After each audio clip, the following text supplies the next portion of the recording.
Hey guys, as somebody asked me if I have a emergency box, and this time I'm gonna show you my emergency communications box. This is strictly a communications box, and no, it's not for the end of the world stuff. I'm not sure if I'm into that stuff, but in this one, I'm on the part that I live in a region of US that we have bad weather sometimes, and unfortunately, lights go out, evacuations happen, and this is a box that I'll leave on the side to grab and run. You just grab it, toss it in your car, and go. And now I'm gonna show you what I hold on it and why. And no, this is not a video telling you what to have or what not to have. This is what I have. Let's open it up. And this is the first impression, a mess. And let's start from the smaller stuff. Here is a reflective, whatever you want to call that you use for tennis. If you are a tennis player, you know what this one is, right? It's like a ribbon. You can tie it either in your arm, or you can use it when you're going on mountains or wherever to mark your route. And this is very, very useful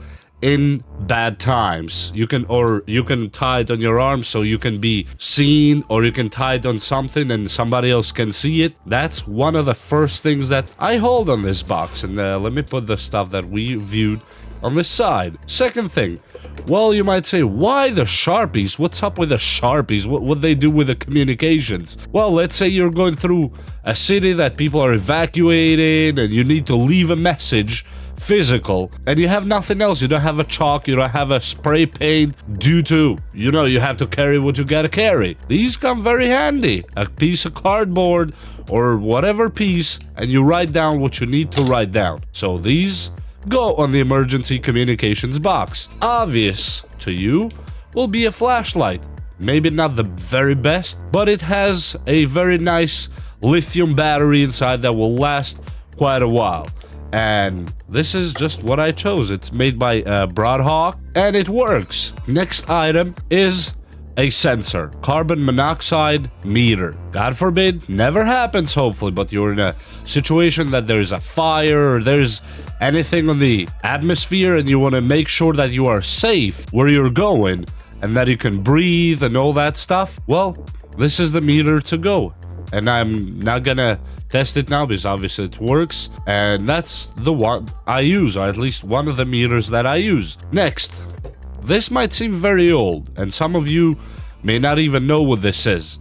It's a geo tracker or a geo pointer that you are in some place, you place or you mark where you are with this one, and it will keep a map of you. Or if you can connect it to somebody else and let somebody else know where you are. And this one, you just mark your place so you can come back there, or you see on the map where you're going. This is a very, very nice device to have. And the batteries on it last almost forever.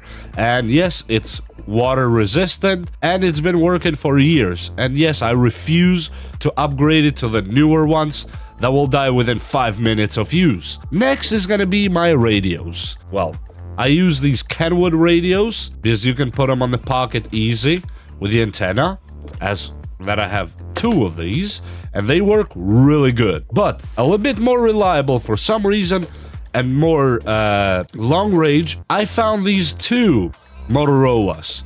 These hold the battery for quite a while and have quite a long range. And the range that I'm talking about, we're talking about maybe 10-12 miles if you have good field. Well, I'm not talking about you being in the next state and the radio here, that's not gonna work, but they just work for within town, within the city, and yes, they need to be charged. Both of them. And here is the radios, they both work. These ones work as well. They're the same thing here of power. Right here, as you see, they have both the frequencies and channels and all that. Let me close those 2. And next, I have the accessories for the radios. And what I have in the accessories would be just the handpiece for the Kenwoods. Let me put this on the side here. You just mount it here if you don't want to hold the radio in your hand or whatever you want to do and you're walking.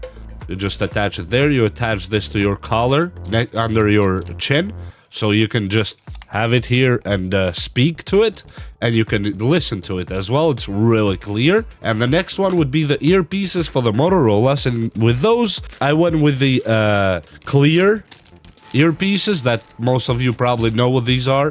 I didn't use them except for testing. That's why they're still in the bag. You have the COM button here, the push to talk button right on the side of it. You have the plug-in, you have the clear earpiece, air pipe, whatever you call that. You have the clamp piece that goes on your collar, and that's how you operate this one. And the rest are just a repetition for the both too. But one more thing, I didn't show you what's in this box, and it stays right here. To make light, yes, it looks like, why would you need a mechanic's flashlight? You know, it doesn't make sense, right? But if you're with a car or near a car or whatever, and you're assisting something or you're doing something, you just turn this on and stick it on any metal. And as you see, it works perfectly fine. And in my case, I just hold it here on the side, just in case I need to work something on the box. It's right here. And as per this video, that's all I had to say, since I was sent an email from one of you telling me or asking if I had an emergency communications box. And the answer for that would be absolutely yes.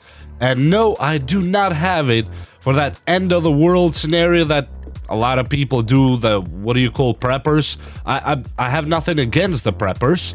I just don't think that it would be in that case, and if we go to that point, some of these will run out of batteries eventually, and all that. I don't even get into that at all. And no, this is not a video on how to prepare or what to prepare on your emergency box. This is simply what I have on my emergency box, and that I like to have an emergency box. And one of the reasons you see it's metal, it's real sturdy, full metal, is for just in case of EMF interferences, electromagnetic field interferences. Because no, it's not always electromagnetic pulses that happen around us with, God forbid, the attacks and all that. No, I don't even think it on that scenario.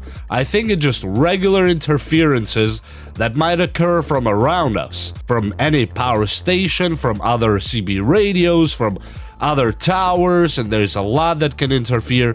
So I prefer to keep mine right in this box. They're inside and ready. And yes, I keep the batteries fresh in all of them. And yes, I forgot maybe one more thing to show you right here, would be extra batteries that I hold for my radios. Yes, I like to keep extras, just in case. That time you need extra batteries, you got extra batteries. And yes, they're Castar, they're not really anything expensive, but they do the job and they last quite a while, so that's all I need from them. I don't need them to drive me anywhere. And with that said, thank you for watching this video, and I hope that responded to your question that you asked, and you know who you are. And we'll see you next time. Please like and subscribe. Bye!